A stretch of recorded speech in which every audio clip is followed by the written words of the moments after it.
കണ്ടമറ്റ രാമൻ. പിന്നീട് ഭക്തലക്ഷങ്ങളുടെ രക്ഷകനായ കണ്ടത്ത് രാമൻ ഭഗവാനായി മാറിയതിനു പിന്നിൽ ത്യാഗത്തിൻ്റെയും ഭക്തിയുടെയും അമാനുഷിക ശക്തിയുടെയും വശ്യമായ ഒരു ചരിത്രമുണ്ട്. പാലക്കാട്ടെ ഒരു പ്രശസ്തമായ ഇല്ലത്തിലെ കാര്യസ്ഥനായിരുന്നു കണ്ടത്ത് രാമൻ. അപാരമായ ദൈവീക ശക്തികളും അത്ഭുത സിദ്ധികളും ഉണ്ടായിരുന്ന അദ്ദേഹത്തോട് ഇല്ലത്തെ ആത്തോലമ്മക്കുണ്ടായിരുന്ന ആത്മബന്ധം നമ്പൂതിരിമാർക്ക് അപ്രിയമായി തോന്നി.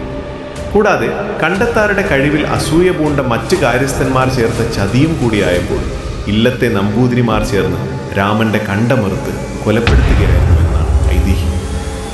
ചതിയിലൂടെ കൊല ചെയ്യപ്പെട്ട രാമന്റെ ആ ശിരസ് ആ നാട്ടിലാകെ ഭീതി പടർത്തുകയും ആ ഇല്ലത്തിന്റെ നാശത്തിന് കാരണമാവുകയും ചെയ്തു. ഒടുവിൽ കണ്ടത്താരുടെ പരമവിശ്വസ്തരായ പാനൂർ ഭഗവതിയും കല്ലടിക്കോട് നീലി ഭഗവതിയും നേരിട്ടെത്തി തങ്ങളുടെ പരമഭക്തന്റെ കോപം ശമിപ്പിച്ചുവെന്നാണ് വിശ്വാസം. ദേവിയുമായുള്ള ഈ ആഴമേറിയ ആത്മബന്ധം കാരണം പിന്നീട് ദേവനെ കൈകൂപ്പി നിൽക്കുന്ന മനുഷ്യരൂപത്തിലുള്ള വിഗ്രഹത്തിൽ പ്രതിഷ്ഠിക്കുകയും താൻ ആരാധിച്ചു പോന്ന ഭഗവതിയോടൊപ്പം ക്ഷേത്രങ്ങളിൽ കുടിയിരുത്തുകയും ചെയ്തു. കേരളത്തിന്റെ വിവിധ ഭാഗങ്ങളിൽ കണ്ടത്താർ, വലിയ കമ്മൽ, മൂത്താർ, രാമൻ നായർ എന്നീ പേരുകളിലും ഈ ദൈവീക ചൈതന്യം അറിയപ്പെടുന്നു.